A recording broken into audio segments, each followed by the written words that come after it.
कहानी का नाम है जूठन। और इस जूठन कहानी को ओम प्रकाश वाल्मीकि ने लिखा है। पहले इसकी थोड़ी सी स्टोरी समझ लेते हैं, सारांश इसका बता देती हूँ मैं आपको। जो लेखक हैं वाल्मीकि, वे दलित जाति से आते हैं और अपनी आत्मकथात्मक शैली में वो इस कहानी को लिखते हैं। कहानी का शुरू यहाँ से होता है कि लेखक ऑर्डिनेंस फैक्ट्री में ट्रेनिंग के लिए, जो अंबरनाथ महाराष्ट्र में है, जाते हैं। वहाँ हॉस्टल में रहते हैं। हॉस्टल में बहुत अच्छी अच्छी सुविधाएं हैं, इंडोर गेम है, स्विमिंग पूल है, पुस्तकालय है और अनेक ऐसी जो जिम्नास्टिक वगैरह सारी सुविधाओं से लैस उनका हॉस्टल है। एक एक कमरे में हॉस्टल में 10-10 लड़के रहते हैं। जिसमें लेखक हैं उसमें 4 बंगाल के हैं, एक मध्य प्रदेश का है, कानपुर का है, मराठी भुसावल का है और एक सिख है। इन लड़कों का विवरण लेखक देते हैं कि ये मेरे कमरे में थे। उनमें जो मराठी हैं, भुसावल के रहने वाले सुदामा पाटिल, उनके साथ लेखक की घनिष्ठता हो जाती है और धीरे धीरे उनसे ये मराठी भी सीख लेते हैं। दोनों को साहित्य से बड़ा लगाव है, साहित्य पढ़ने का भी है और नाटक देखने का भी। मराठी जो सुदामा पाटिल हैं, उन्हें नाटकों का बहुत शौक़ है, तो वहाँ जहाँ जहाँ नाटक होते रहते हैं वहाँ नाटक दिखाने के लिए वो लेखक को ले जाया करते हैं। लेखक कहते हैं कि अपने हॉस्टल के पुस्तकालय में मैंने सभी अनेक अंग्रेजी लेखकों से लेकर रविंद्रनाथ टैगोर, कालिदास आदि का पूरा साहित्य पढ़ डाला था। उससे उनके ज्ञान में और साहित्य में रुचि बढ़ गई थी। नाटक देखने के लिए जब उसके सुदामा पाटिल के साथ वो जाते हैं तो अक्सर 10 बजे के बाद लौटते हैं, और जब 10 बजे के बाद लौटते हैं तब तक हॉस्टल का ताला डल चुका होता है बाहर के दरवाजे का, और जो वहाँ पर दरबान बैठा रहता है उससे इन्हें परेशानी होती है। एक दिन जो लेखक है, इसको चाबी हाथ लग गई उसकी, जो मुख्य द्वार था, और उसी दिन अपने फैक्ट्री में जाकर इन्होंने उसकी डुप्लीकेट चाबी बना ली। उसके बाद इन्हें ये परेशानी होनी ख़त्म हो गई, यानी कि बाहर से अंदर जो ताला लगा हुआ होता था, हाथ डाल के उस नकली चाबी से, डुप्लीकेट चाबी से खोल लेते थे और अंदर जाकर फिर दरवाज़ा बंद कर देते थे। अक्सर उस टाइम तक जब ये आते थे नाटक देखकर, सुदामा पाटिल और लेखक, तब तक दरबान सो चुका होता था। लेकिन एक दिन ऐसा हुआ कि जब ये आए तब तक दरबान सोया नहीं था। जैसे ही इन्होंने ताला खोला डालकर हाथ अंदर, दरबान आया और इनसे लड़ने लगा या इन्हें डांटने लगा कि इस तरह से तुम बाहर से आए हो, चाबी कहाँ से मिली तुम्हें। इनके बीच में थोड़ा कहासुनी हुई। तब तक जो वहाँ के वार्डन थे, उपाध्याय, वो भी आ गए और उपाध्याय इनसे पूछते हैं, क्यों महर्षि, क्या बात है। उपाध्याय, क्योंकि इनका नाम ओम प्रकाश वाल्मीकि था, तो वाल्मीकि के नाम पर इन्हें महर्षि कहा करते थे।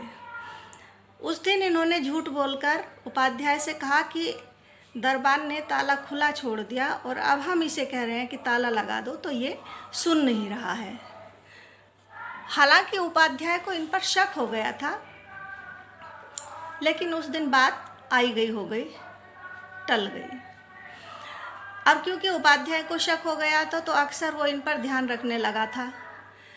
लेकिन उस दिन के बाद कुछ दिन तक इन्होंने अपनी गतिविधियों को बंद कर दिया, यानी कि रात में नाटक देखने जाना बंद कर दिया। इसके बाद कुछ दिन बीतने के बाद एक दिन वो फिर नाटक देखने के लिए गए, जहाँ पर श्री राम लागू नाम के एक बंदे थे। वो नाटक में नट सम्राट की भूमिका में अपना धमाल मचाए हुए थे। इनका बहुत मन था देखने जाने के लिए, तो सुदामा पाटिल और लेखक वहाँ से निकल गए। लेकिन दुर्भाग्य की थोड़ी दूर ही चले, वहाँ पर उन्हें उपाध्याय मिल गए और उपाध्याय ने पूछा, क्यों महर्षि, कहाँ जा रहे हो। दोनों, सुदामा पाटिल और ओम प्रकाश वाल्मीकि, एक दूसरे को देखने लगे। कुछ जवाब नहीं बन पड़ा।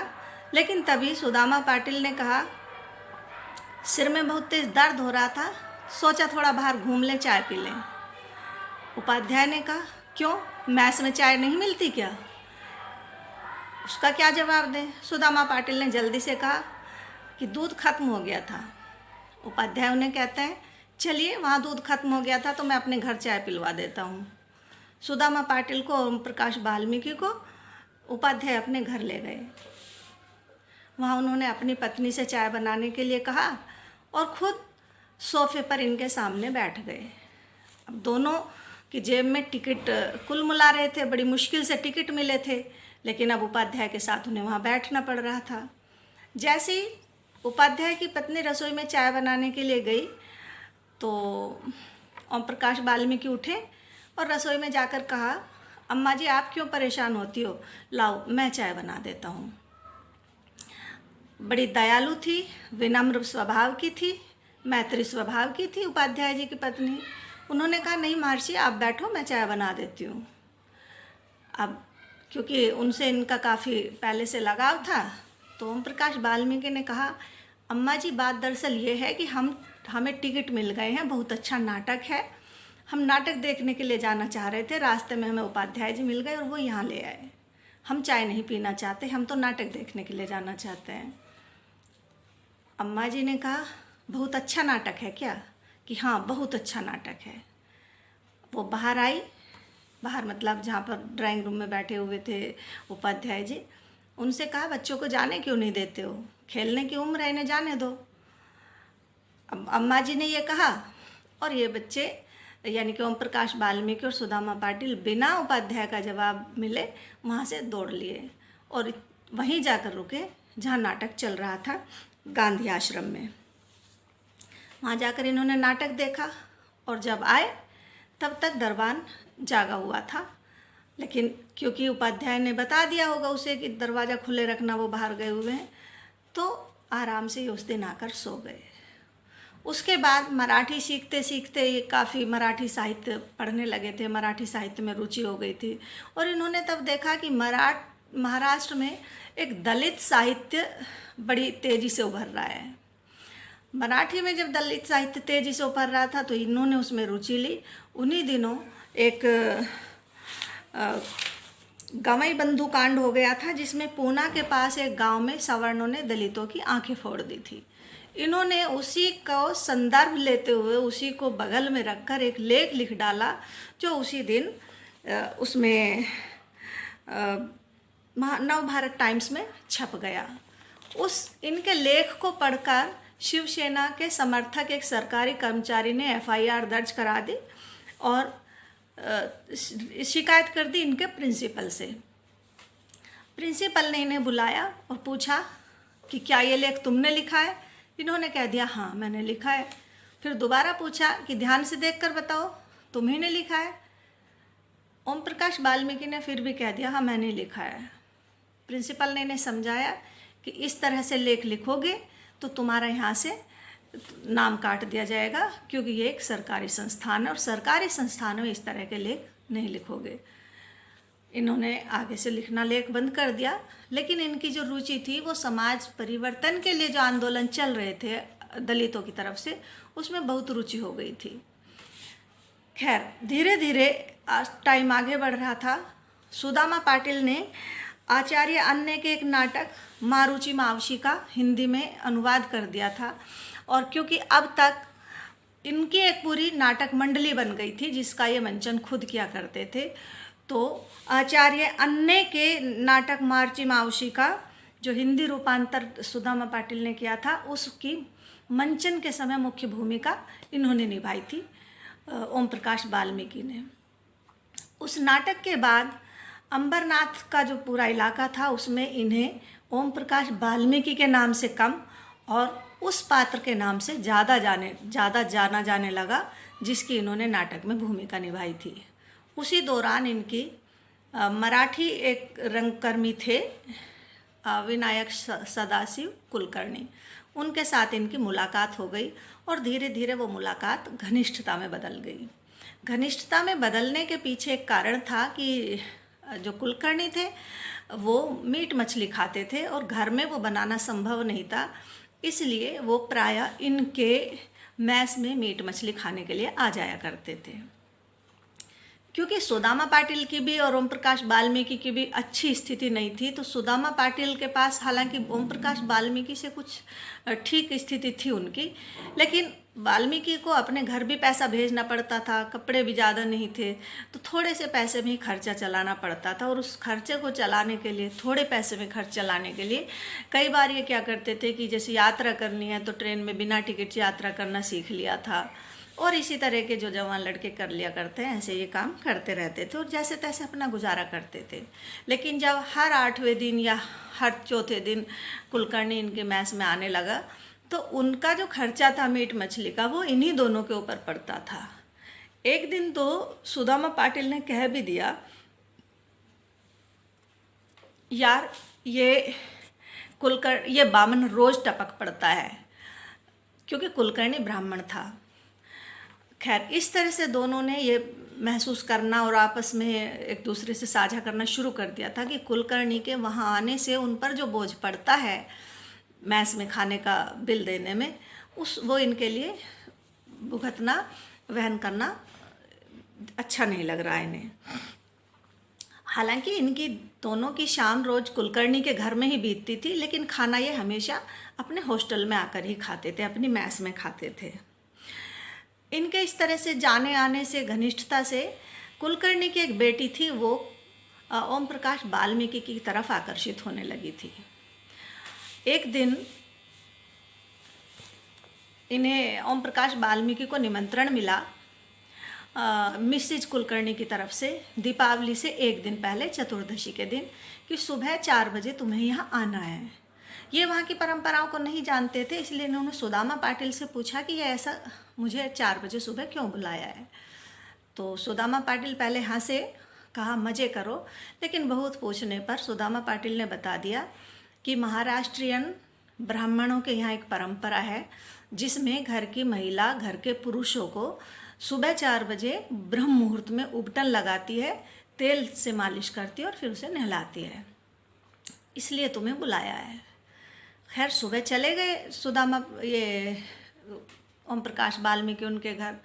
उन्होंने वहाँ उन्हें उबटन लगाया और तेल की मालिश की। इन्होंने अपने अंडरवियर के ऊपर तौलिया लपेटा हुआ था, तो मिसेज कुलकर्णी ने कहा इसे तौलिए को उतार दो। इन्होंने संकोच किया तो उन्होंने बताया कि मैं तुम्हारी माँ जैसी हूँ और तुम मेरे बेटे अजय जैसे हो, तो माँ से क्या शर्माना, इसे उतार दो। उन्होंने उतार दिया और बड़े प्यार से मिसेज कुलकर्णी ने इन्हें उबटन लगाया, नहलाया। ये कहते हैं कि जब उनके कोमल हाथों का स्पर्श मेरे शरीर पर पड़ रहा था तो मुझे अपनी माँ के खुरदरे हाथों की याद आ रही थी। हालांकि प्यार में मैं अपनी माँ को याद करने लगा था। इतना प्यार, इतना वात्सल्य मिसेज कुलकर्णी के स्पर्श में था। उस दिन के बाद ये एक मंदिर में गए। वहाँ पर पुराना मंदिर था शिव जी का अंबरनाथ में, और वहाँ पुराने मंदिर में सुदामा पाटिल, मिसेज कुलकर्णी की बेटी और ओम प्रकाश वाल्मीकि तीनों गए। लेकिन ओम प्रकाश वाल्मीकि को मंदिर में जाना अच्छा नहीं लगता था, क्योंकि ये मार्क्सवादी विचारों से प्रभावित होने लगे थे और अम्बेडकर के विचारों से प्रभावित होने लगे थे मराठी साहित्य पढ़ के। तो ये बाहर जो मंदिर परिसर था उससे बाहर ही बैठ जाते थे। एक दिन ये कई बार वहाँ जाते थे। एक दिन जो कुलकर्णी की बेटी थी, कुलकर्णी की बेटी इनके पास आई और उन्होंने कहा कि तुम मंदिर क्यों नहीं जाते हो। इन्होंने बता दिया कि मुझे मंदिर जाना अच्छा नहीं लगता है, क्योंकि मैं पत्थर की मूर्तियों में भरोसा नहीं करता हूँ। जो उसकी कुलकर्णी की बेटी थी सविता, वो भी उनके पास बैठ गई और वो इनके बाहों को अपनी बाहों में समेट कर बैठ गई। तो उससे इन्हें कुछ फील हुआ, कुछ महसूस हुआ, गुदगुदी महसूस हुई, लेकिन वो उसे बाहर नहीं आने देना चाहते थे। ये डरते थे। डर के 2 कारण थे कि एक तो ये कि कुलकर्णी ब्राह्मण थे और ये दलित जाति, जिसे उत्तर भारत में चूहुड़ा बोलते हैं, इन्होंने अपनी कहानी में खुद लिखा है, ये उस जाति से आते थे। तो इन्हें डर लगता था कि शायद हमारा प्यार परवान नहीं चढ़ेगा और जितनी ज़्यादा हम दूरी रखेंगे उतनी हमारे भविष्य के लिए बेहतर होगी।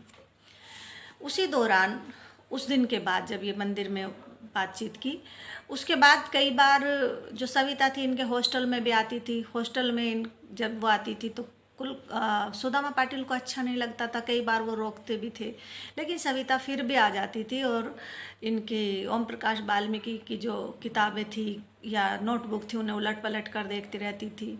जो अव्यवस्थित किताबें पड़ी रहती थी उनको समेट कर रख देती थी। तो आती जाती रहती थी और इन्हें उनका जाना आना अच्छा लगता था। हालांकि ये भी उन्हें रोकने का प्रयास करते थे, अपने दिल की बात वो कभी बाहर नहीं आने देते थे। एक दिन जो एक प्राध्यापक थे कामले, वो कुलकर्णी के बड़े घनिष्ठ दोस्त थे और दोनों आपस में बातें कर रहे थे कुलकर्णी के घर, जब सुदामा पाटिल और वाल्मीकि वहाँ पर पहुँचे। उन्हें बातें करते करते ये सुनते रहे यार चुपचाप बैठकर। उसी समय मिसेज कुलकर्णी चाय का कप लेकर आई और उस चाय में इन्होंने देखा कि कामले का कप बाकी सबके कप से अलग था और चाय पीने के बाद बाकी सबके कप मिसेज कुलकर्णी उठाकर लेकर गई अंदर, लेकिन कामले का कप मिसेज कुलकर्णी ने नहीं, खुद कुलकर्णी ने उठाया था और वो सभी बर्तनों से अलग ही ले जाकर रखा था।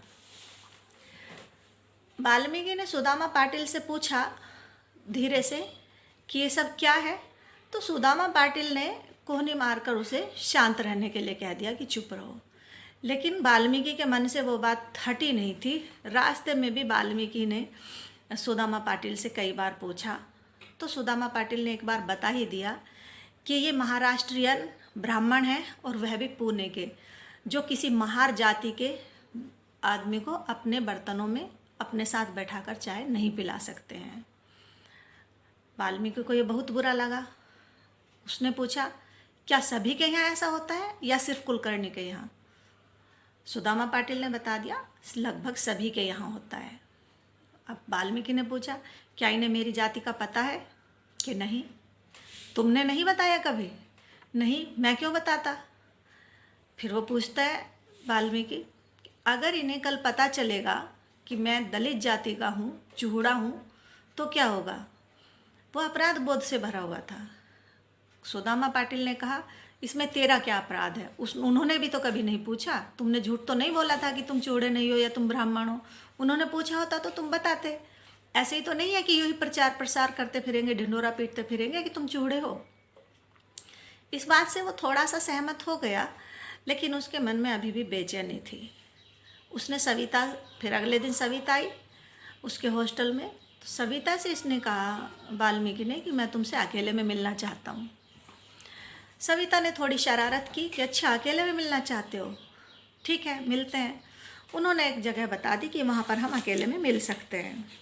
महाराष्ट्रियन जगह का नाम इन्होंने खैर उस एक जगह एक निश्चित कर ली कि वहाँ पर हम मिलते हैं। वहाँ पर जब दोनों मिले तो सविता उससे सटकर बैठ गई और वाल्मीकि ने उसे हटाते हुए कहा कि कामले का कप तुम लोगों ने अलग क्यों रखा था?